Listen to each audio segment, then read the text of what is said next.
كيكة كوكيز غنية بالشوكولاتة وكريسبي من بره وطرية من جوه. تعالوا نشوف مقاديرنا. 200 جرام زبدة هضربهم ضربة بسيطة بالمضرب عشان تنعم.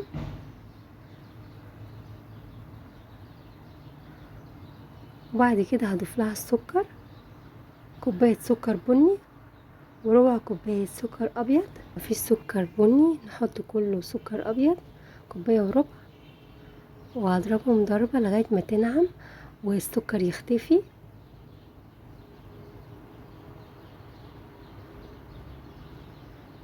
هضربهم لمدة 5 دقايق كده. وبعد كده هضيف بيضة عليها رشة الفانيليا وهضربهم تاني. استمر في الضرب لغاية ما البيضة معايا تختفي والقوام يبقى كريمي وحلو ولونه فاتح. هنا هستغنى عن المضرب. هضيف لهم 2.5 كوباية دقيق ومعلقة ممسوحة من البيكربونات ورشة الملح وكوباية شوكولاتة شيبس دارك. هقلب المقادير اللي معايا دي كلها.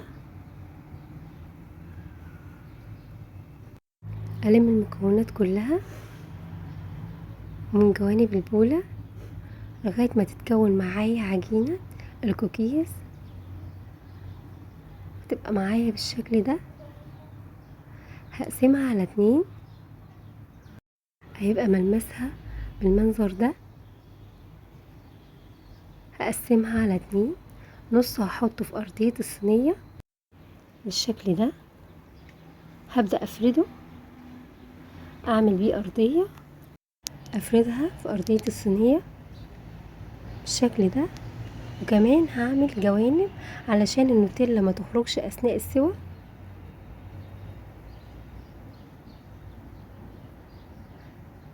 بالشكل ده أنا عملت أرضية للكيكة من نفس عجينة الكوكيز.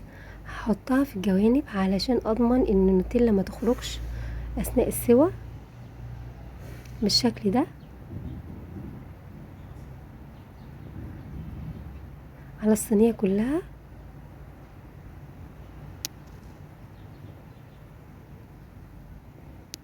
بعد كده هجيب النوتيلا، انزل من النوتيلا كحشوة في النص، وممكن احطها على ورق الزبدة واعمل طبقة واحطها في الفريزر اجمدها وارجع احطها تاني كحشوة في النص. هفردها كويس بحيث كل قطعة من الكيكة يبقى فيها نوتيلا.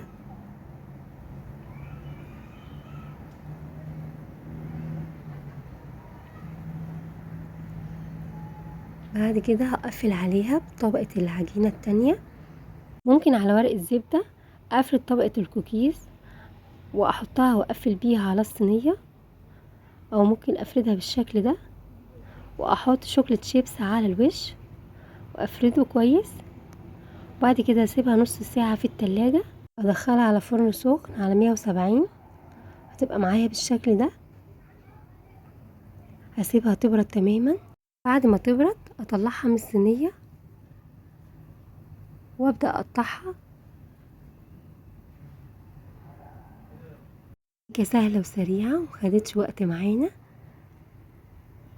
وده شكلها من قريب واخدة لون حلو تحفة. بعد ما بردت هبدأ اقطع منها حتة. شكلها وطعمها جميل،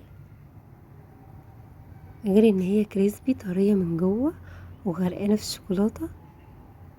بصوا المنظر، كل قطعة فيها نوتيلا وشوكولاتة تحفة.